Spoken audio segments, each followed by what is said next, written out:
Hello everybody, I'm delighted to be here today to continue the discussion about listing pre-revenue biotech companies on the main board of the Hong Kong Stock Exchange under Chapter 18A and listing mineral companies under Chapter 18 of the Listing Rules. Today's webinar is the final of 3 I've been doing over the past week or so, which covered listing companies with weighted voting rights structures under Chapter 18A and secondary listing tech and other innovative companies under Chapter 19C of the Listing Rules. Listing documents for pre-revenue biotech companies have to include the information required by Appendix 1A to the Listing Rules and must also disclose the additional information required by Listing Rule 18A04. This requires disclosure of the biotech company's strategic objectives and details of each of its core products, which should include a description of the core product, details of any relevant regulatory approval required and/or obtained, and a summary of material communications with the relevant competent authority, unless disclosure is not permitted under applicable laws or regulations or the directions of the competent authority.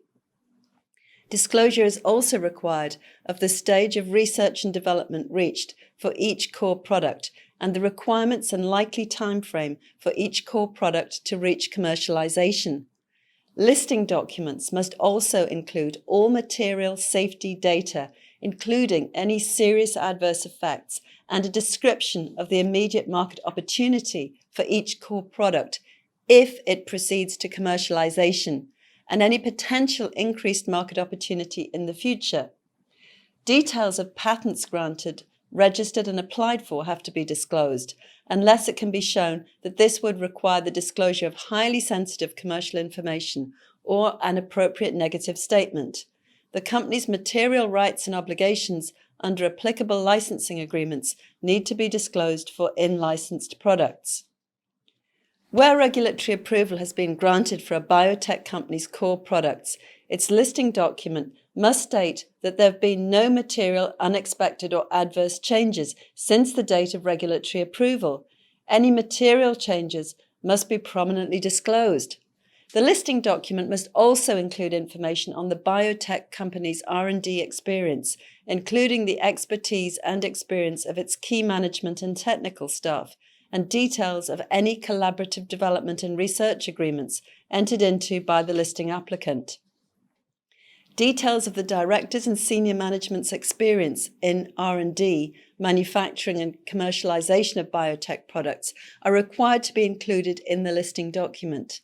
Any measures that the listing applicant has in place to retain its key management or technical staff, such as incentivization arrangements or non-compete clauses, and its safeguards and arrangements in the event of the departure of any of its key management or technical staff must also be disclosed.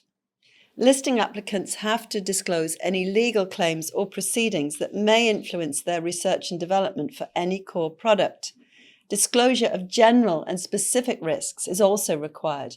For example,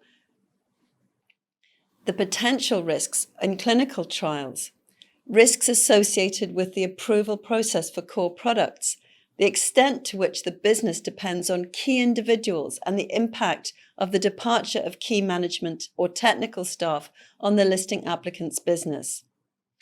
Biotech companies' listing documents must contain an estimate of their cash operating costs, including the costs of R&D and clinical trials incurred in the development of their core products, and the costs of employing their workforce, direct production costs including materials if production has commenced, R&D, any product marketing, any non-income taxes, royalties and other governmental charges, and contingency allowances.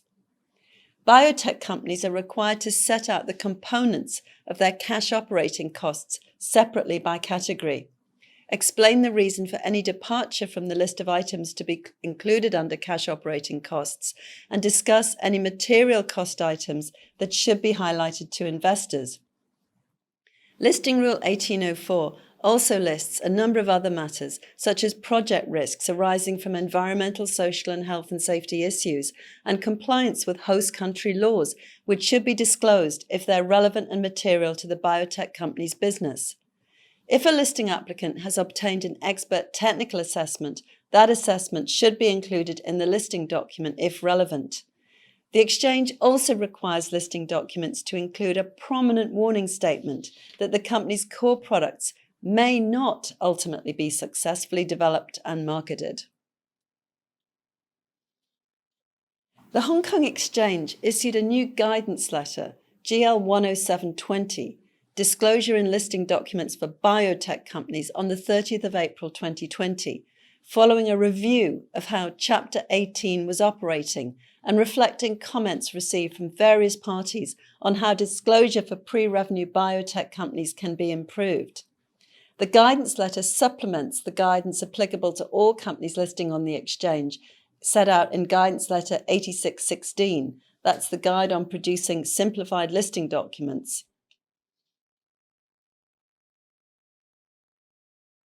Some of the main takeaways from the new guidance letter include that the exchange expects the summary section's scientific description of the biotechnology and key clinical data of its core products to be written in a manner that retail investors should be able to understand without compromising scientific accuracy. It's also a requirement that the timetable for the development of core products should avoid presenting favourable possibilities as more probable than is likely to be the case. The guidance letter also provides details of the required disclosure on the competition faced by the listing applicant's core products and key pipeline products. For example, biotech companies' products should be compared with directly competing products in key areas, including technologies, indications, and target market. Other areas covered by the guidance letter are disclosure of communications with competent authorities and the details required to be disclosed of pipeline products and products classified and regulated as orphan medicines or innovative therapies. The guidance letter also contains useful guidance on the disclosure required in relation to sophisticated investors in the listing applicant and the valuation of pre-IPO investments in the listing applicant. Listing documents are also required to state the period of time during which the biotech company could remain viable with its existing cash balance, with and without the IPO funds, and indicate when it expects to raise its next round of financing.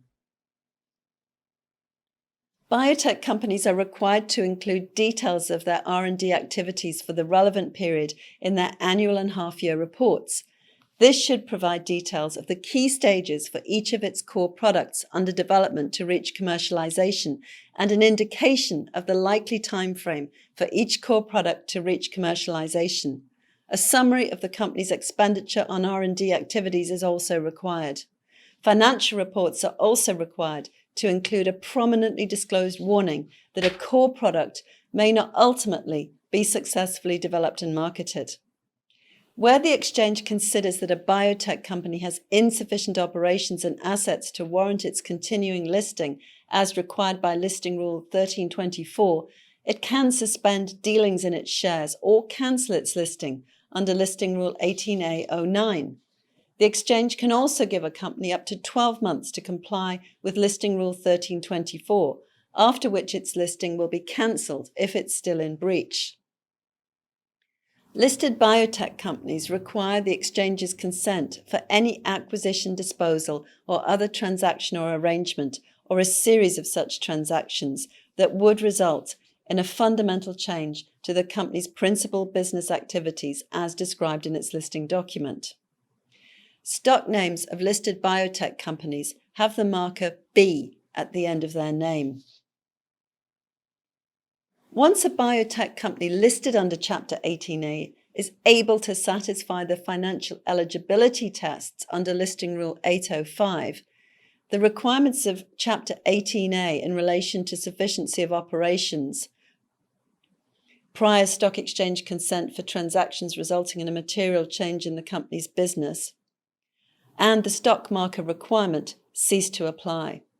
As I mentioned earlier, Beijing Limited, which was one of the first Chinese biotech companies to list under Chapter 18A, and Innovent Biologics have both transferred to a general listing after satisfying the revenue and market cap test for listing under Chapter 8 of the Listing Rules.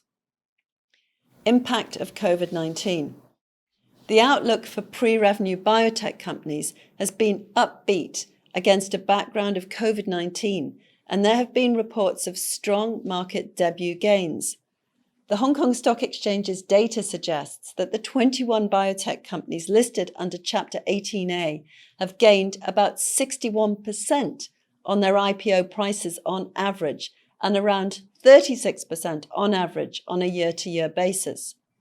Part of the enthusiasm for biotech and healthcare sector stocks is based on the hope that some companies could develop treatment plans or products for COVID-19. For example, shares of CanSino, the China-based vaccine developer, soared after it announced a collaboration with China's central government-owned Academy of Military Medical Sciences to develop a COVID-19 vaccine. Besides CanSino, Shanghai Junshe Biosciences and Eslitas Pharma, the first biotech company to list on the exchange under Chapter 18A, have also been pursuing COVID-19 therapies. The China Exchanges Service Company Limited, a joint venture between the exchanges of Shanghai, Shenzhen and Hong Kong, launched the CES HK Biotech Index in November 2018 to track Hong Kong Exchange-listed biomedical companies, both those listed under the 2018 regime for pre-revenue biotech companies and those at a more advanced developmental stage. Hang Seng Composite Index pre-revenue biotech companies listed under Chapter 18A became eligible for inclusion in the Hang Seng Composite Index in August 2020. As a result, 9 Chapter 18A companies have been included in the HSCI. Beijing and Innovent were also included in Stock Connect in September 2020. Turning now to a different subject, Chapter 18 of the Listing Rules. This relates to mineral and petroleum companies seeking to list on the Hong Kong Stock Exchange, and they are required generally to meet the basic eligibility criteria for listing set out in Chapters 8 and 11 of the Main Board Rules and Gem Rules, respectively, as well as additional requirements for mineral companies set out in Chapter 18 of the Main Board Rules. The particular advantage of listing as a mineral company on the Main Board is the possibility of obtaining a waiver from the requirement to meet the financial tests of Main Board Rule 805. Globally, there were 54 IPOs in the mining industry in 2019, down from 70 in 2018, with 90% of all mining company listings between 2015 and 2019 being on the company's home market. As for the Hong Kong Stock Exchange, as at October 2020, there were 69 energy companies and 131 materials companies listed on the main board of the exchange, with a total market cap of 635 billion Hong Kong dollars and 449 billion Hong Kong dollars respectively. Hong Kong has not traditionally been a mining finance centre, with the London Stock Exchange, the Toronto Exchange and the Australian Stock Exchange being the main global mining finance hubs.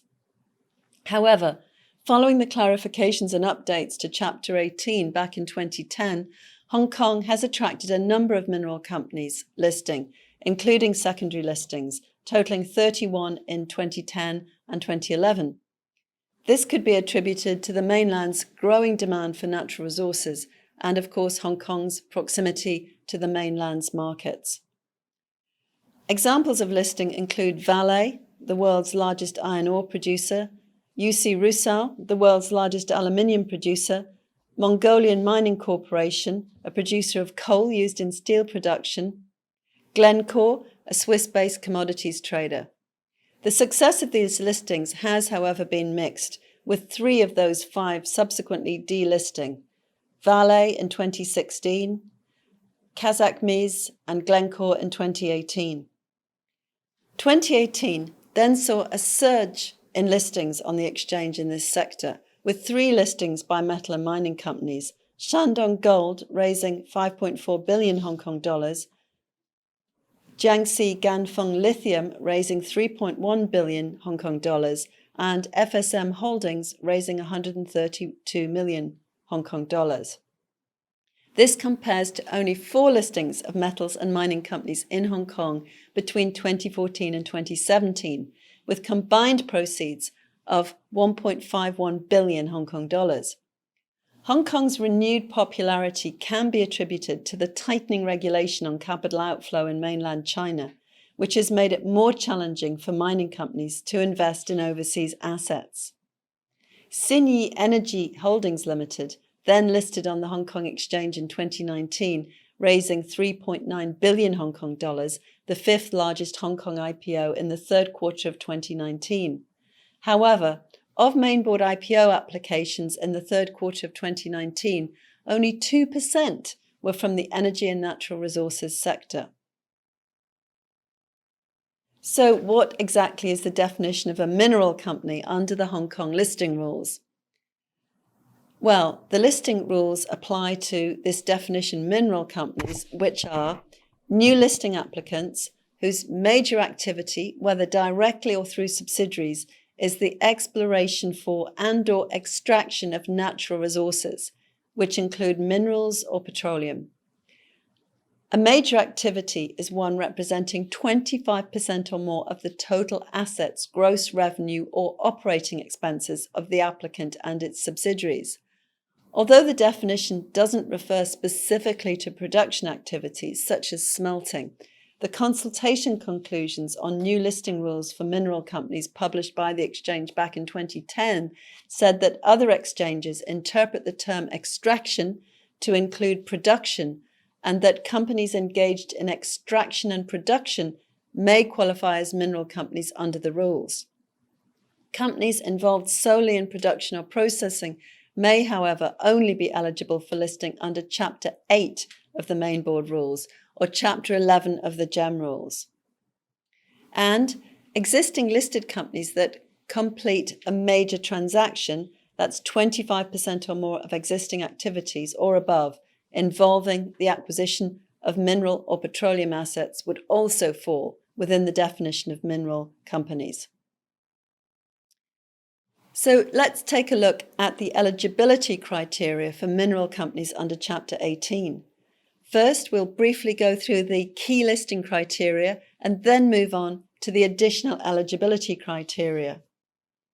As you can see from the table on this slide, listing applicants have to meet certain criteria relating to operating history and management continuity, public float, shareholder spread, and working capital, which vary depending on whether the applicant is seeking to list on the main board or GEM. Listing applicants seeking listing on the main board must also meet one of the 3 financial tests, and in the case of GEM, satisfy the cash flow and market cap requirements. However, as I'll mention later, there's a possibility of obtaining a waiver from the main board's financial tests.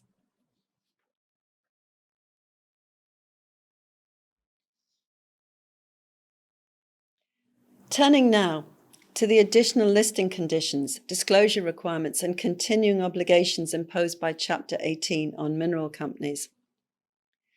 A new applicant mineral company will be required to have at least a portfolio of indicated resources, in the case of minerals, or contingent resources in the case of petroleum, that are identifiable under one of the accepted reporting standards and substantiated by an independent expert who's generally known as a competent person.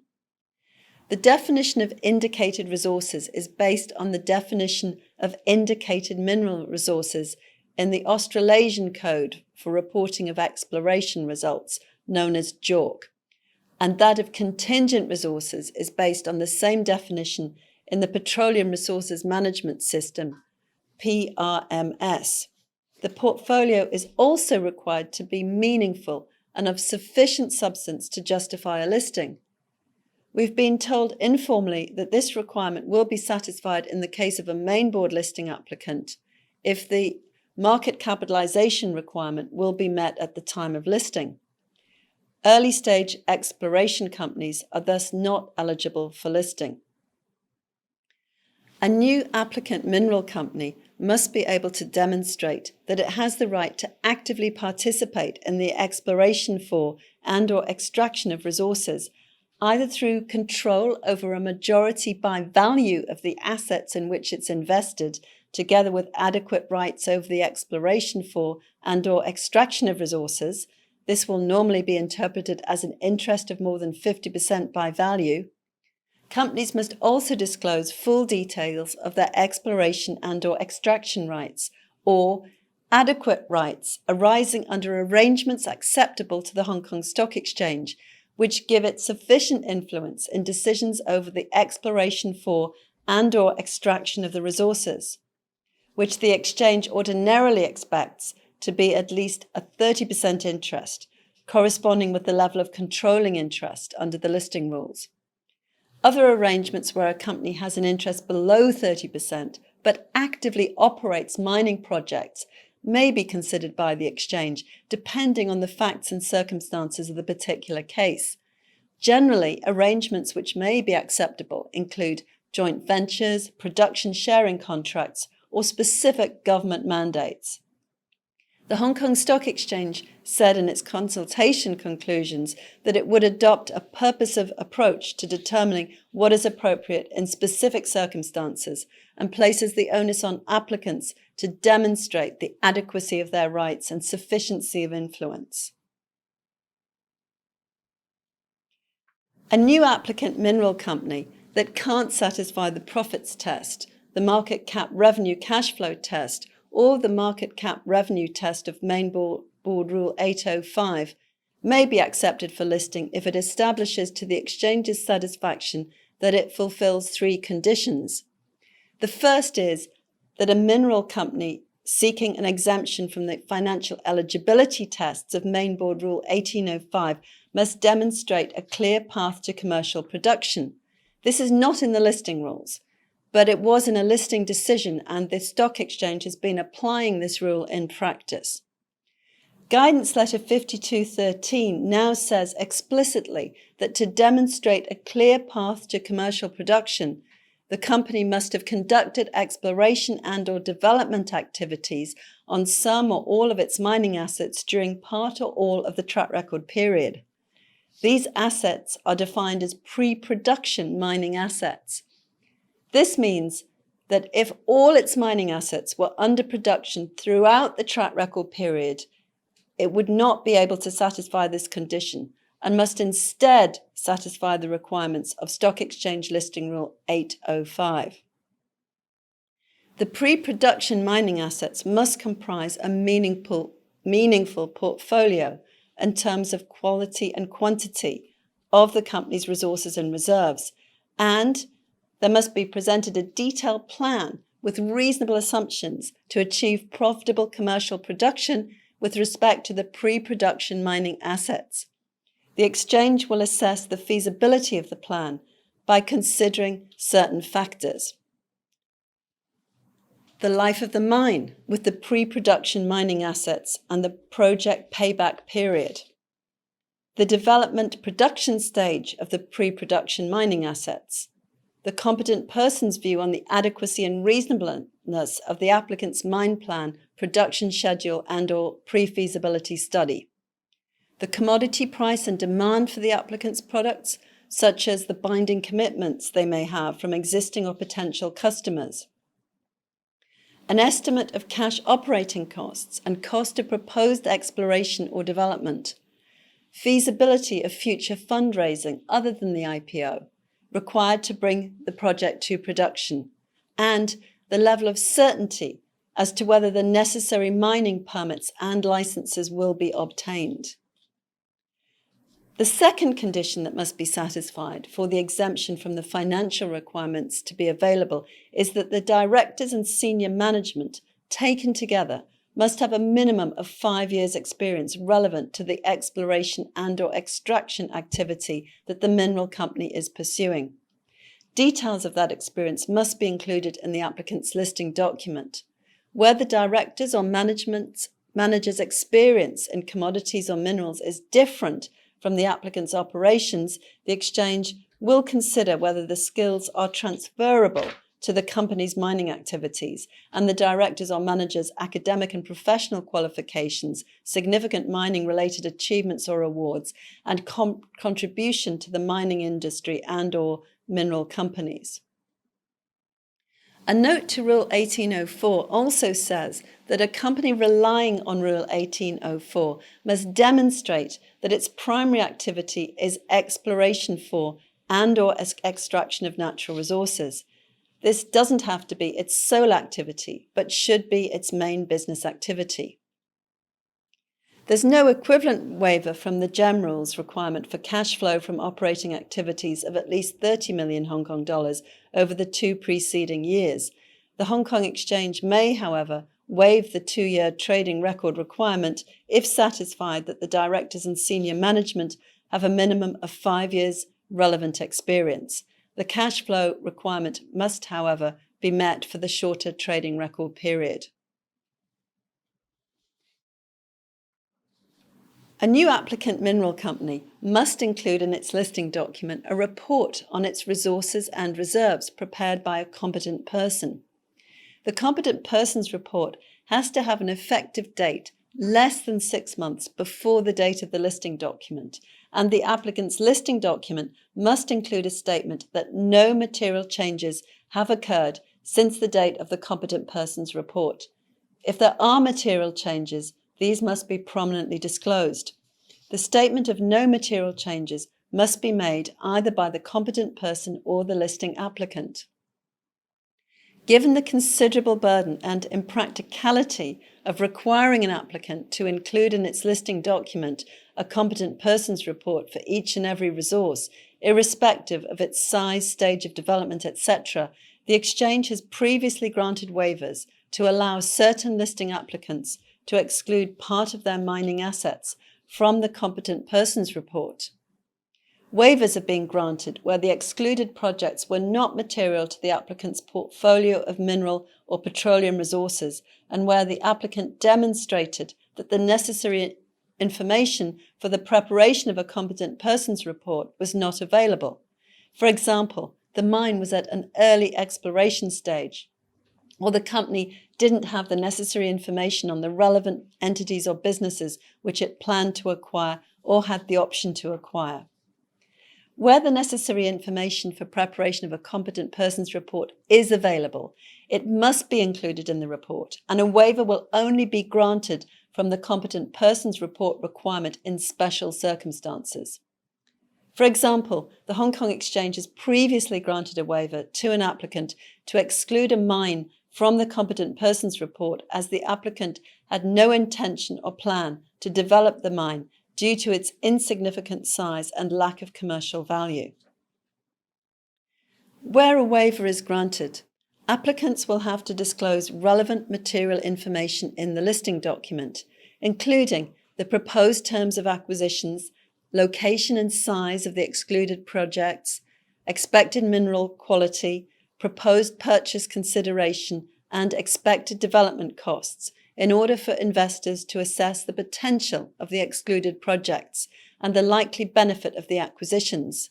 They will also have to provide an update in their annual reports on the stage and development and the management's intention on the excluded projects, to enable investors to understand the progress or development that was not previously reported on by a competent person. When the relevant information becomes available, for example, when the applicant acquires the entities or businesses, or when the excluded projects are further developed, applicants will also have to prepare and publish a competent person's report in accordance with the relevant requirements under Chapter 18 and Appendix 25 to the Main Board Rules. A competent person is required to have a minimum of 5 years relevant experience and must be professionally qualified and a member of a relevant professional organisation in a jurisdiction whose statutory securities regulator has satisfactory arrangements with the SFC for mutual assistance and exchange of information, usually by way of the IOSCO multilateral MOU or sometimes a bilateral agreement acceptable to the SFC and the exchange. The competent person must take overall responsibility for the report and must be independent of the listing applicant, its directors, senior management, and advisors. In order for a competent person to be considered independent, they must have no economic or beneficial interest, present or contingent, in any of the assets being reported on, and must not be remunerated with a fee dependent on the findings of the report. If the competent person is an individual, they must not be an officer, employee, or proposed officer of the listing applicant or any of its group, holding or associated companies. Where the competent person is a firm, it must not be a group or associated company of the listing applicant, and the firm's partners and officers must not be officers or proposed officers of any group holding or associated company of the listing applicant. A competent person's report for mineral resources with reserves must be prepared in accordance with the Australasian Code for Reporting of Exploration Results, Mineral Resources and Ore Reserves, the JORC Code, the Canadian Standards of Disclosure for Mineral Projects, including Form 43101F1, the South African Code for the Reporting of Exploration Results, Mineral Resources and Mineral Reserves, as amended from time to time, that's known as the SAMREC Code. A competent person's report for petroleum resources and reserves has to be prepared in accordance with the Petroleum Resources Management System published by the Society of Petroleum Engineers, American Association of Petroleum Geologists, World Petroleum Council, and the Society of Petroleum Evaluation Engineers in March 2007, which has been amended from time to time, known as PRMS, or any other code with respect to which the exchange is satisfied that it provides a comparable standard of disclosure and sufficient assessment of the underlying assets. The exchange will consider certain factors in determining whether alternative codes would give a comparable standard of disclosure and sufficient assessment of the underlying assets, whether the code is well recognized internationally and comparable to the requirements of Chapter 18 of the Main Board Rules, why the applicant is adopting the code instead of PRMS. For example, the applicant is listed on an overseas exchange or operates in a jurisdiction where the alternative reporting standard is a filing requirement. The listing rules don't require a valuation report to be provided at the IPO stage. Valuation reports must, however, be included in the circular to shareholders where mineral or petroleum assets are acquired as part of a major acquisition or above. Where a valuation is prepared, it has to be prepared by a competent evaluator. In addition to meeting the requirements for being a competent person, a competent evaluator must have at least 10 years relevant mining or petroleum experience, at least 5 years relevant experience in the assessment and or valuation of mineral or petroleum assets or securities, and hold all necessary licenses. Valuations have to be prepared in accordance with one of the following codes: the Standards and Guidelines for Valuation of Mineral Properties endorsed by the Canadian Institute of Mining, Metallurgy and Petroleum, 2003, that's SIMVAL, the South African Code for the Reporting of Mineral Asset Valuation in 2008, SAMVAL, the Code for the Technical Assessment and Valuation of Mineral and Petroleum Assets and Securities for Independent Expert Reports 2005, as prepared by VALMIN, a joint committee of the Australasian Institute of Geoscientists and the Mineral Industry Consultants Association. A listing applicant which has not yet commenced production will be required to disclose in its listing document its plans to proceed to production with indicative dates and costs. These plans must be supported by a scoping study, which is defined as a preliminary evaluation of a mineral project, including an assessment of the economic viability of mineral resources, and which should include forecast production schedules and cost estimates based on data under which the resources can be identified. The scoping study has to be substantiated by the opinion of a competent person. If exploration or extraction rights have not yet been obtained, any risks relevant to obtaining these rights must be prominently disclosed in the listing document. If a mineral company is involved in the exploration for or extraction of resources, it must prominently disclose to investors that its resources may not ultimately be extracted at a profit. Mineral companies that have commenced production must disclose an estimate of the operating cash cost per appropriate unit for the minerals and/or petroleum produced. Applicants are required to set out the components of certain cash operating costs separately by category: workforce employment, consumables, fuel, electricity, water and other services, on and off-site administration, environmental protection and monitoring, transportation of workforce, product marketing and transport, non-income taxes, royalties and other governmental charges, and contingency allowances. Data on resources and/or reserves presented in a listing document, a competent persons report, a valuation report, or annual report has to be presented in tables in a manner readily understandable to a non-technical person. All assumptions must be clearly disclosed, and statements should include an estimate of volume, tonnage, and grades. Estimates of mineral reserves are required to be supported at least by a pre-feasibility study, and estimates of mineral resources and reserves have to be disclosed separately. Indicated and measured resources must only be included in economic analyses if the basis on which they are considered to be economically extractable is explained, and they are appropriately discounted for the probabilities of their conversion to mineral reserves. All assumptions must be clearly stated. Valuations for inferred resources are not permitted.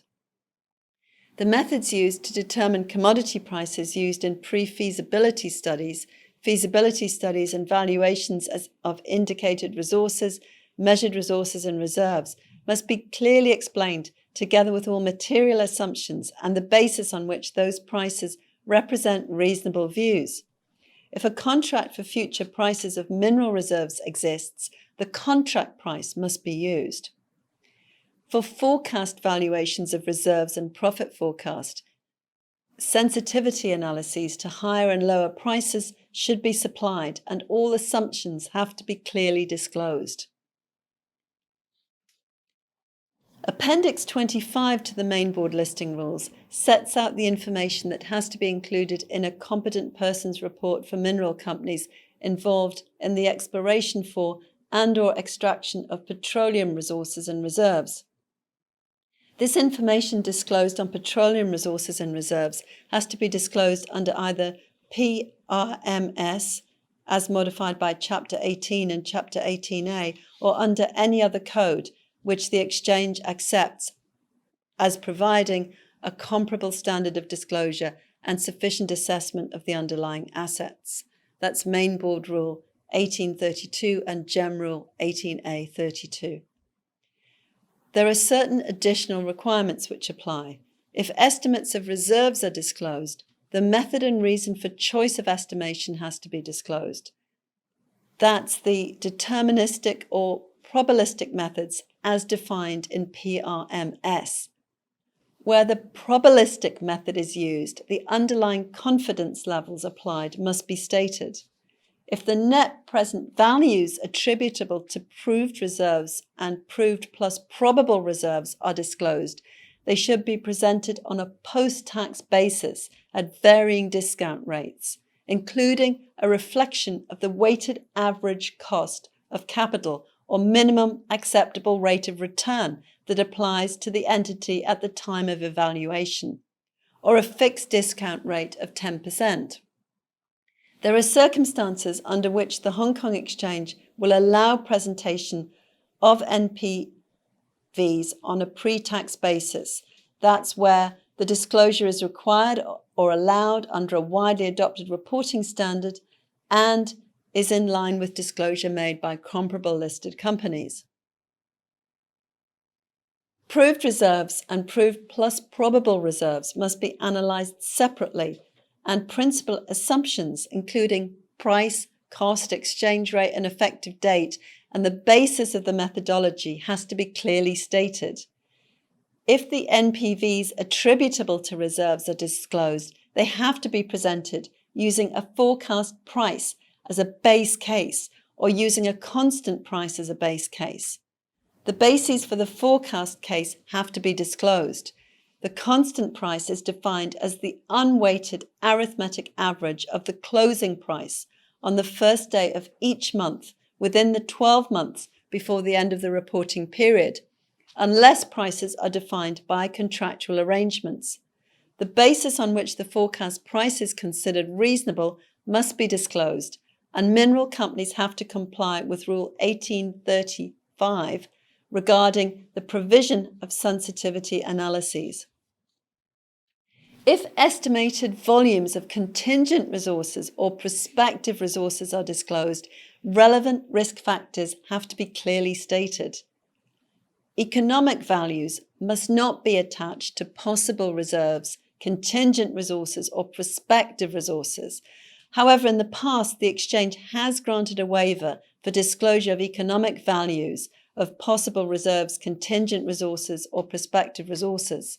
Situations in which the waiver has been granted include where there was an applicant whose petroleum resources were located in Canada and subject to NI 51-101, which allows disclosure of estimates of both the volumes and values of all reserves and resources, including possible reserves, contingent resources, and prospective resources. This applicant's disclosure was in line with disclosures made by its comparable companies listed in Canada.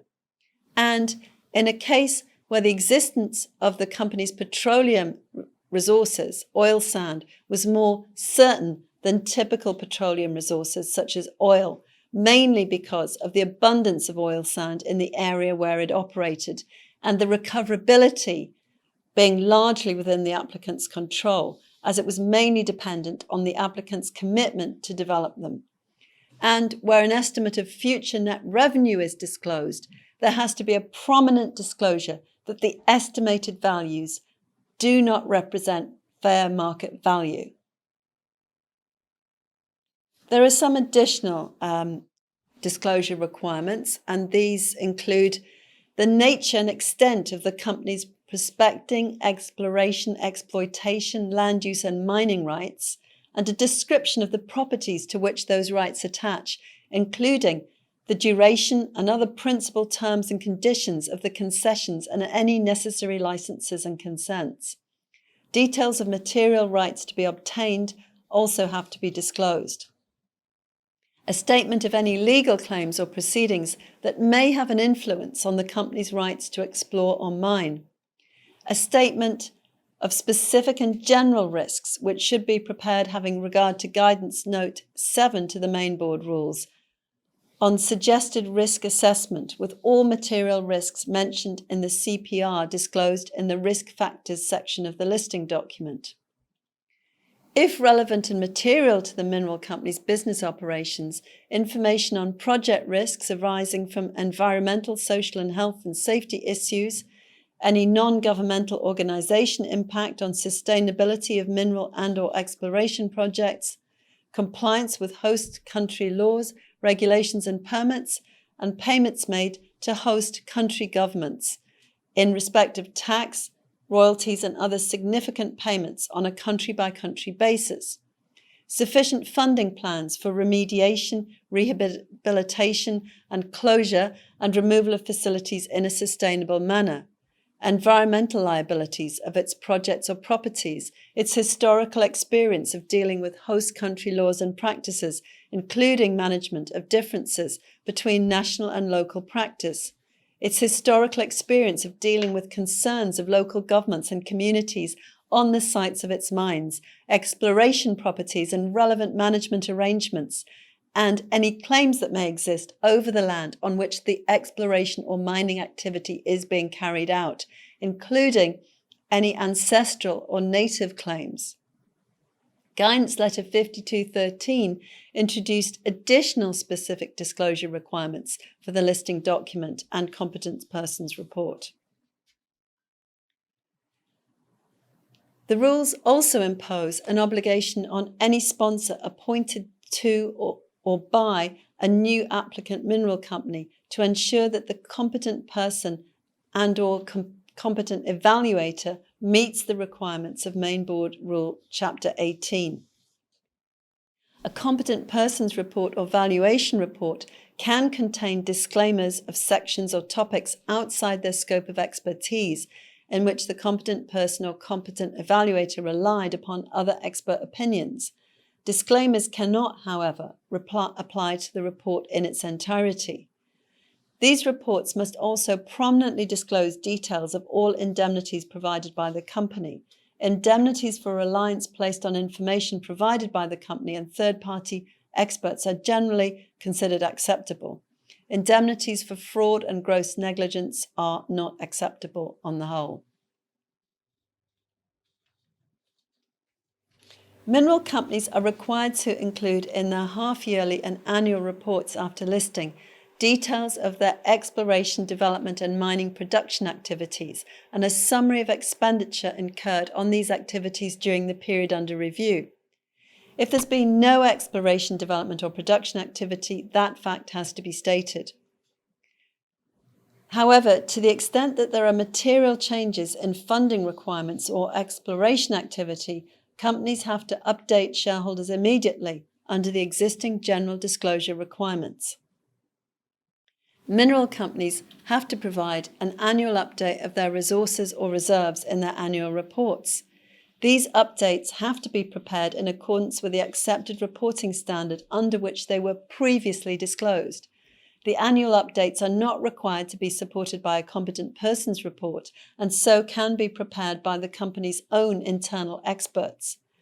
Annual updates may also be achieved by way of a no material change statement, which can be prepared by companies' internal management. Other listed companies that publicly disclose details of resources and/or reserves are also required to provide annual updates of those resources or reserves in their annual reports. These updates have to be prepared in accordance with the reporting standard under which they were previously disclosed, or one of the accepted reporting standards. They may also be achieved by way of a no material change statement.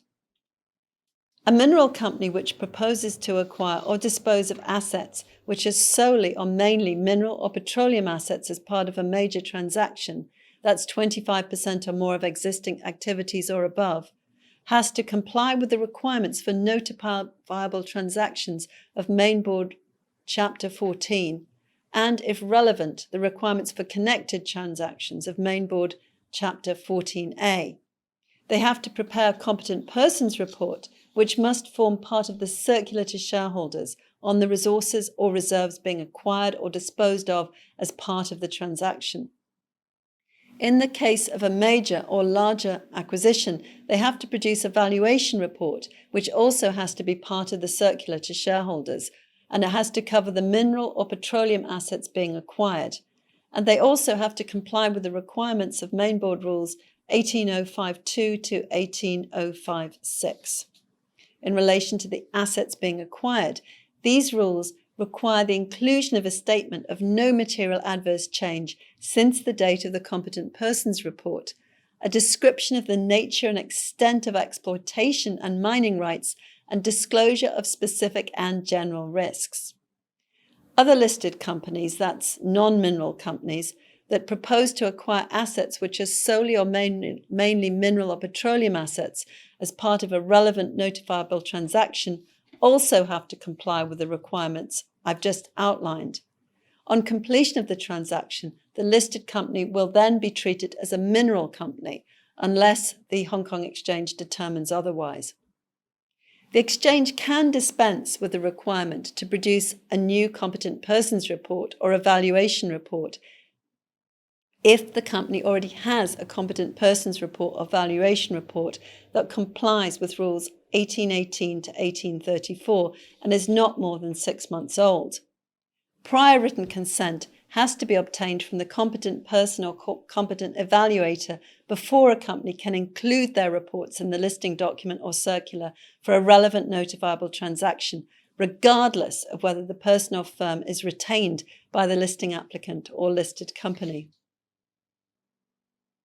Okay, well, I think that actually means we've run out of time. So thank you again for joining today. Well, as I mentioned earlier, this is the final part 3 of a 3-part webinar series. Thank you again so much for joining me for this series over the past week or so. And I do hope that you'll join me for future webinars, and have a great evening. Bye.